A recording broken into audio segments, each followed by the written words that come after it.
Hello dear students, আজিৰ ভিডিঅ'ত লৈ আহিছো ডিল ইন আৰু ডিল উইথ এই দুইটাই ফ্ৰেজেল ভাৰ্ব আৰু এই দুইটা ফ্ৰেজেল ভাৰ্বৰ মাজত পাৰ্থক্য লৈ আহিছো। গতিকে ছাত্ৰ ছাত্ৰীসকল মই তোমালোকৰ ওপৰত আশা ৰাখিম ভিডিঅ'টো স্কিপ নকৰাকৈ সম্পূৰ্ণ চাওক। ডিল ইন মানে ব্যৱসায় কৰা অৰ্থ বুজাইছে।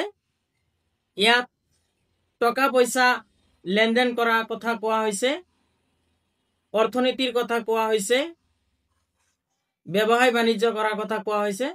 গতিকে এনেকুৱা কাৰুকাৰ্যৰ ক্ষেত্ৰত আমি কি কৰিম? ডিলৰ লগত ইন ব্যৱহাৰ কৰিম। উদাহৰণ চাই লওঁ আমি।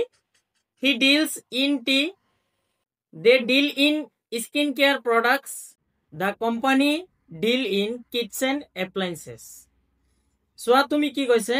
He deals in tea, they deal in kitchen appliances, they deal in skin care products.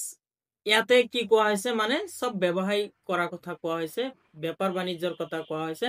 গতিকে এনেকুৱা ক্ষেত্ৰত আমি কি কৰিম? ডিলৰ লগত ইন ব্যৱহাৰ কৰিম। ইয়াতে এইটোৱে আমাৰ কি কৈছে যে ফ্ৰেজেল ভাৰ্ব। ডিল উইথ মানে কেনেকে আমি পৰিস্থিতি এটা হ্যান্ডেল কৰিম বা কেনেকে এটা পৰিস্থিতি হ্যান্ডেল কৰিব পাৰি, আমাৰ আচাৰ আচৰণ কেনেকুৱা, আমি মানুহৰ লগত কেনেকে ব্যৱহাৰ কৰো, কেনেকে ব্যৱহাৰ কৰো।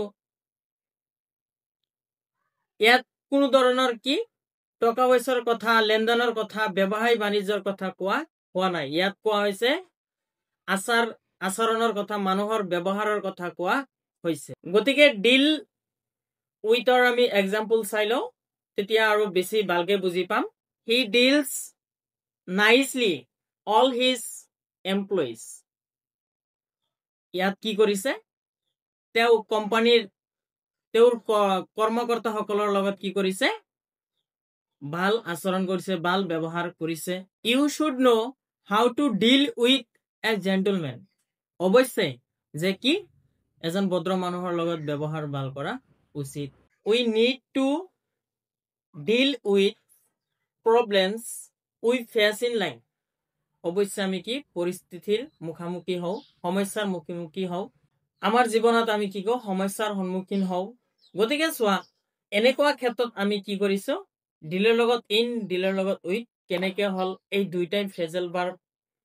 আশা কৰো তোমালোক নিশ্চয় বুজি পাইছা। আৰু ভিডিঅ'টো কেনে পালা কমেন্টত জনাবা।